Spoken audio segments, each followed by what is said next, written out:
ini sesuatu fakta. Ia membabitkan sejarah. Ialah dengan cara kita berkhayal kembali kepada zaman peristiwa itu berlaku. Apabila kita nak gambarkan tentang sejarah Nabi SAW, kita tak boleh gambarkan di masjid yang indah macam ni. Ini masjid Nabi SAW dan pahalanya insyaAllah pahala salat Nabi. Tetapi pada zaman dia dibina oleh baginda SAW, bumbunya hanyalah bertuah kamar. Dindingnya hanya dibuat daripada pasir dan batu yang dipadatkan. Ketika baginda sujud, pasir memenuhi muka baginda SAW dan juga para sahabat. Jika hujan, mereka basah. Bila kita tengok construction yang hebat-hebat, kita tak boleh andaikan demikian mudah orang gali parit. Di mana kita pergi ke khandak dengan tanah yang keras, bumi yang keras itu, para sahabat gali khandak untuk menghadapi musuh agama. Bukan musuh mereka, ia musuh mereka disebabkan kerana agama, bukan kerana kepentingan harta. Tapi mereka telah memberikan pengorbanan yang semaksimal, sehabis-habisnya untuk mempertahankan agama ini. Rasulullah SAW, bila kita datang ke sini, kita mesti dapat membezakan dua perkara. Pertama, yang disuruh pada kita ialah cinta dan ikut Nabi SAW, seperti yang saya sebut tadi. Tetapi dalam masa yang sama, agama tidak benarkan kita wunu, kita melampaui batasan cinta itu. Dalam sejarah kerasulan manusia, ramai manusia yang melampau terhadap para Nabi. Ada yang melampau dengan cara menentang, yang ini dia cuai, tak menunaikan tanggungjawab. Ada yang melampau dengan cara sayang, letak lebih pada hak yang patut, seperti apa yang berlaku pada orang Kristian dalam mencintai Nabi Isa AS. Tak padan dengan mengaku kata Rasul, dia angkat sikit, dia kata anak Allah Subhanahu Wa Taala. Sebab itu Nabi SAW di samping suruh orang cinta kepada baginda, dalam masa yang sama baginda kata, la tutruni kama ataratil nasara Isa bin Maryam, walakin qulu Rasulullah walakin qulu Abdullah wa Rasuluhu. Jangan kamu melampau memuji aku seperti mana memujinya orang Kristian Isa bin Maryam, hadis Bukhari. Tapi katakanlah hamba Allah dan Rasulnya. Hamba Allah dan Rasulnya. Dia Rasulnya tapi dia hamba Allah. Dia bukan lebih daripada Allah ataupun menyamai Allah, ataupun hampir menyamai Allah. Maka orang yang datang ke sini kadang-kadang, pertama kita balik pada asas sahabat Nabi SAW. Kita harap dengan bangunan yang baru, keadaan yang baru, supaya tidak menghakiskan hakikat cinta kepada Nabi SAW yang adalah jiwa para sahabat. Tak tahulah nak digambarkan hebatnya cinta sahabat kepada Nabi, sehingga Abu Bakar Siddiq radhiyallahu anhu ketika hijrah ke Madinah, dia berada di kiri, di kanan, di belakang, di depan Nabi dalam perjalanan. Kata dia, aku terfikir, masa duduk depan takut anak panah datang belakang, masa duduk belakang takut datang kiri, masa duduk kiri takut datang kanan. Berfikir bagaimana kalau boleh dia mereka yang kena dengan Rasul yang kena. Ketika di Uhud, ketika Nabi jatuh, Nabi SAW jatuh, para sahabat bertimpa naik di atas tubuh baginda, supaya setiap cincangan dan pedang yang kena itu kena ke tubuh mereka, tidak sampai ke tubuh Nabi SAW. Cinta yang tidak pernah cinta ini adalah antara perkara yang ajaib. Cinta sama seperti iman.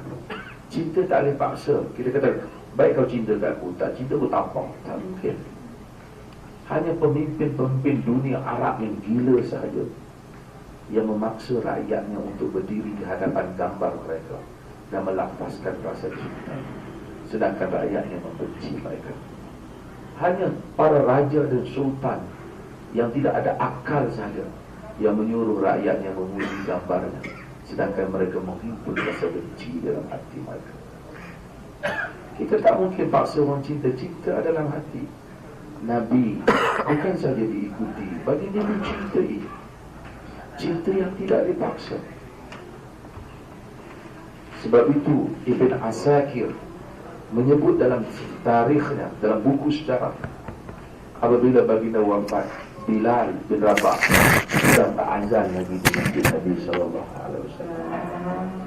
Baginda Bilal turut menyertai ekspedisi pergerakan tentera membuka kota-kota yang lain, menyampaikan ajaran Islam sehingga ke Syam.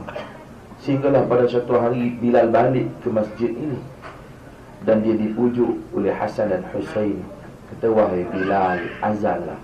Dan lama kau tak azan sejak Nabi SAW tidak ada. Dikatakan Bilal rasa kebolan, aku azan zaman Nabi.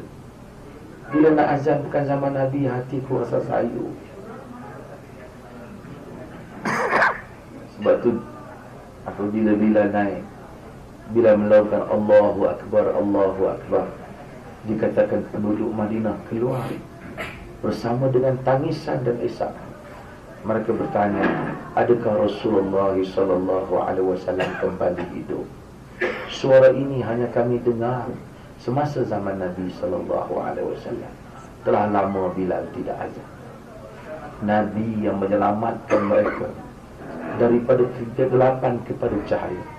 Nabi yang berkongsi derita dengan mereka. Nabi yang telah hidup dalam keadaan seperti mana Abdullah bin Mas'ud apabila melihat Nabi SAW, beliau menangis ketika Nabi bangun, lihat baginda tidur di rumah baginda, dan didapati di tubuh Nabi itu ada kesan daripada tikar yang kasar. Lalu berkata, ya Rasulullah, dia menangis.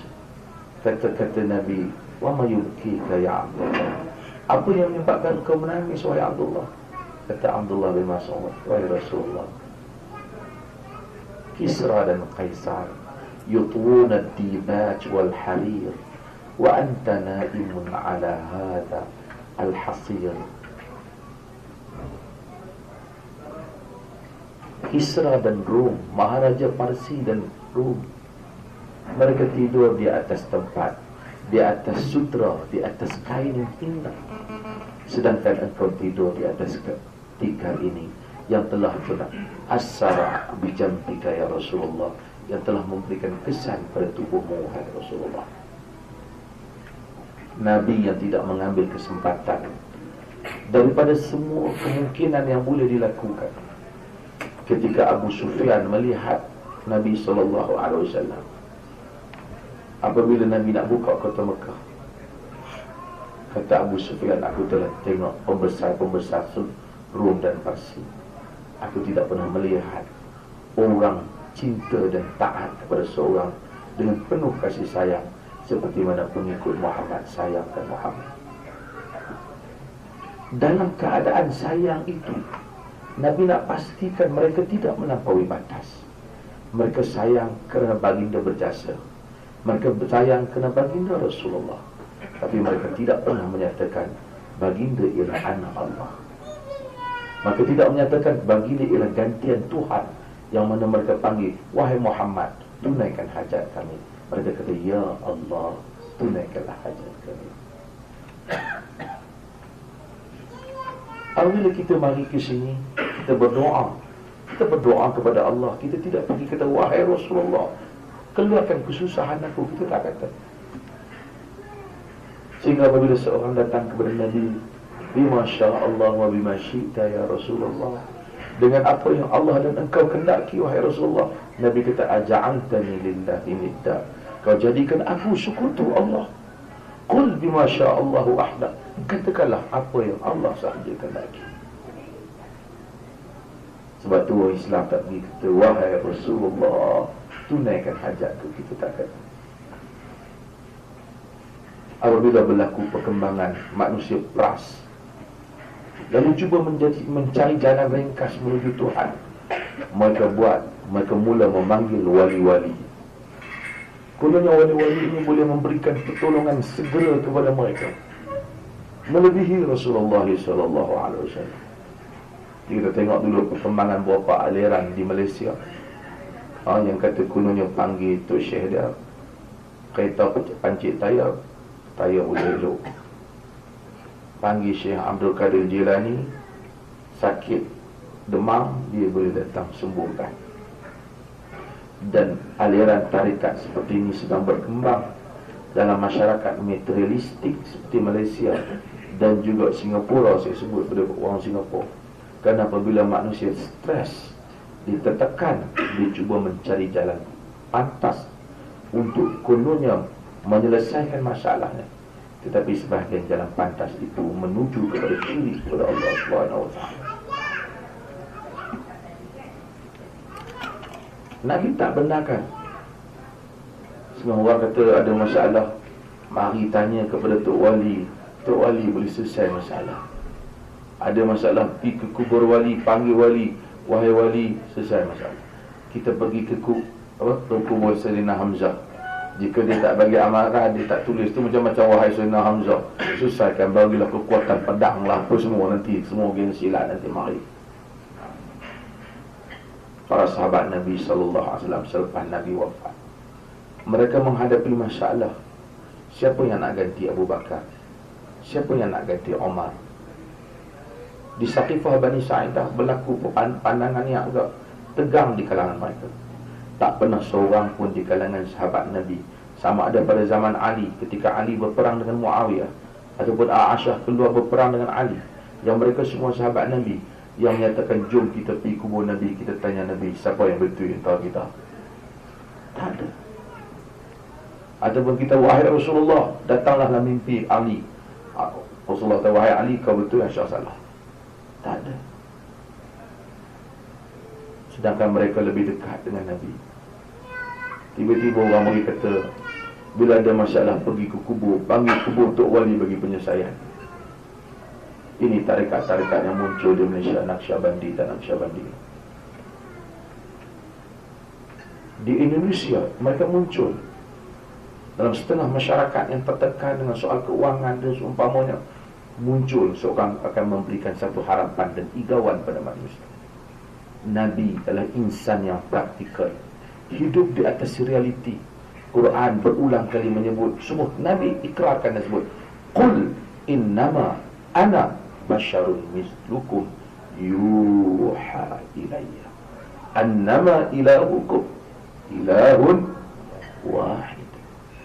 Katakanlah, aku adalah manusia sama seperti kamu, cumanya diwahyukan kepadaku. Sesungguhnya Tuhan kamu, Tuhan yang satu. Agama tak lantik Nabi untuk jadi Tuhan atau anak Tuhan. Ia lantik untuk menjadi Rasul yang kita muliakan, kita sayang dan kita cinta. Kerana dia bukan Tuhan, kerana dia sakit seperti mana kita sakit, kerana dia menderita, kerana dia menangis, kerana dia teresak-esak, kerana dia merasa kesempitan, kerana dia merasa penderitaan, kerana dia merasa tekanan, dan kerana dia rasa gembira seperti mana perasaan insan. Demikian kita sayang, kerana dia telah berkorban melebihi apa yang telah kita korbankan. Itulah hakikat kepada memahami hubbur Rasul sallallahu alaihi wasallam, cintakan Rasul sallallahu alaihi wasallam. Sekian, wassalamualaikum warahmatullahi wabarakatuh.